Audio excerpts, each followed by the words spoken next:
بسم اللہ الرحمن الرحیم۔ حضرت بلال کی وہ ایک حاجت، آج کے مسلمان کی وہ درجنوں حاجات۔ میں ہوں بلال اور یہ ہے میرے بھائی، اگر رشتہ دے دو تو الحمدللہ، وَإِن تَمْنَعُونَا، اور اگر رشتہ نہ دو تو پھر سلامت رہو۔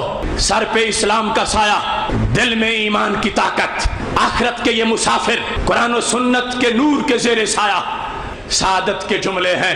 ہر جملے کو روح میں محفوظ کرنا، چوک میں کھڑے ہو کر باطل پرستوں تک یہ پیغام دینا کہ جو اسلام سے باہر ہے آج بھی اپنا قبلہ سیدھا کرے، وہ یہودی ہو، عیسائی ہو، جو بلا ہو، وہ معجون مدینہ شریف استعمال کرے، ساری بیماریاں دور ہو جائیں گی، ایک پل بھر میں ابر کرم برسے گا، زندگی بھر کے گناہوں کے سارے داغ مٹ جائیں گے۔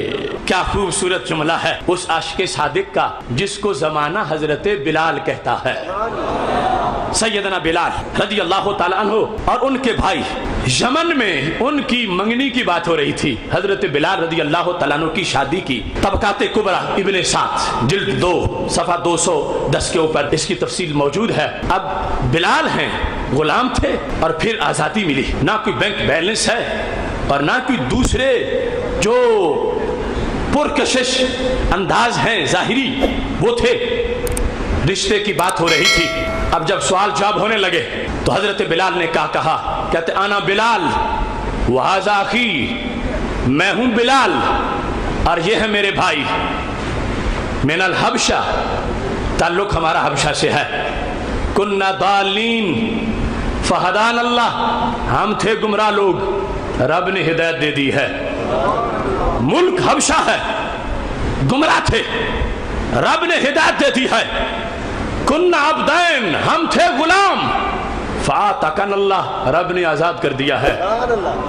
اس کے بعد فرمایا ان تنکحونا فالحمدللہ، اگر رشتہ دے دو تو الحمدللہ، وَإِن تَمْنَعُونَا، اور اگر رشتہ نہ دو تو پھر فاللہ اکبر، اگر رشتہ نہ دو تو پھر کیا ہے، فاللہ اکبر، تو اللہ اکبر کی صدا بلند کی۔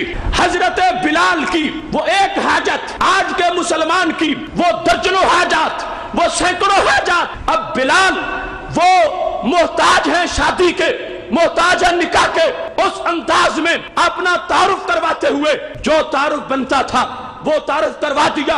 اس کے بعد کوئی ان کو سبز باغ دکھاتے، کوئی ان سے اپیل کرتے، کوئی ان سے اور کسی طرح کی کوئی کسی انداز میں سفارش کرواتے۔ بلال کے دل نے منظوری نہیں کیا، فرمایا اگر رشتہ دے دو گے تو الحمدللہ اور اگر نہیں دو گے تو فاللہ اکبر۔ ایک صورت الحمدللہ، دوسری ہے اللہ اکبر۔ حضرت بلال نے فرما دیا مومن کی حالت اسی میں ہی ہوتی ہے، کبھی الحمدللہ کہہ رہا ہوتا ہے، کبھی اللہ اکبر کہہ رہا ہوتا ہے۔